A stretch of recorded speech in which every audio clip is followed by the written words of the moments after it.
சட்டசபையில பேசுறதுக்கு எவ்வளவு விஷயம் இருக்குது. லா அண்ட் ஆர்டர் இஷ்யூ பத்தி பேசணும், விவசாயிகள் இன்னைக்கு போராட்டம் பண்ணிட்டு இருக்காங்க அதை பத்தி பேசணும், தூய்மை பணியாளர்கள் போராட்டம் பண்ணிட்டு இருக்காங்க அதை பத்தி பேசணும், காவேரி இஷ்யூ இன்னைக்கு போயிட்டு இருக்கு அதை பத்தி பேசணும். அவ்வளவு ஏன் இவங்க சொன்ன நலத்திட்டங்கள்லாம் என்னைக்கு செய்ய போறோன்றதை பத்தி பேசணும், தமிழ்நாட்டுக்கு என்னென்ன புது நலத்திட்டங்கள் வரப்போகுதுன்றதை பத்தி பேசணும், கொடுத்த வாக்குறுதிகள் எப்ப நிறைவேற்ற போறாங்க அதெல்லாம் பத்தி பேசணும். எந்த நேரம் பார்த்தா வந்து ஸ்டாலின் தோத்துட்டாரு. ஒரு அரசியல்வாதினா தோல்வியும் வெற்றியும் அவனுக்கு சகஜம்.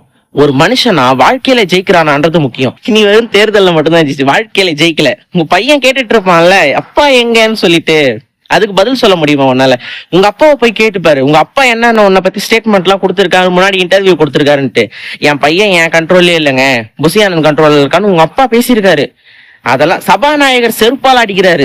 ஏன்டா பொய்யா பேசிட்டு இருக்கீங்க சட்டமன்றத்துல வந்துன்னு ஆதவர்ஜுனா சொல்றாரு. அந்த மாதிரிதான் தமிழ் தாய் வாழ்த்து மாண்புமிகு அமைச்சர் அவர்களே தமிழ் தாய் வாழ்த்து பாடிருக்காங்க உட்கார்றான்ட்டாரு. சிஎம் வந்து என்ன சொல்லியிருக்காரு, இந்த மாதிரி ஃபண்ட் பார்ட்டி ஃபண்ட் வாங்குறாங்க அப்படின்னு சொல்லிட்டு, அதுக்கு சபாநாயகர் ஆதாரம் இருந்தா பேசி உட்கார்றான்ட்டாரு.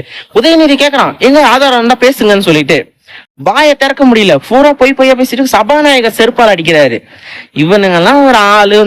சோ பேசுறதுக்கு நிறைய பாயிண்ட் இருக்கு. இன்னும் வந்து இந்த ஆக்ஷனு கட்டுன்னுலாம் சொல்ற மாதிரி இருக்காதீங்க தயவு செஞ்சு. இந்த சட்டசபையில வந்து வெளியே பிரச்சாரத்துல பேசுற மாதிரி பேசக்கூடாது. சட்டசபைக்குன்னு ஒரு மாண்பு இருக்கு, அந்த மாதிரி பேசணும்.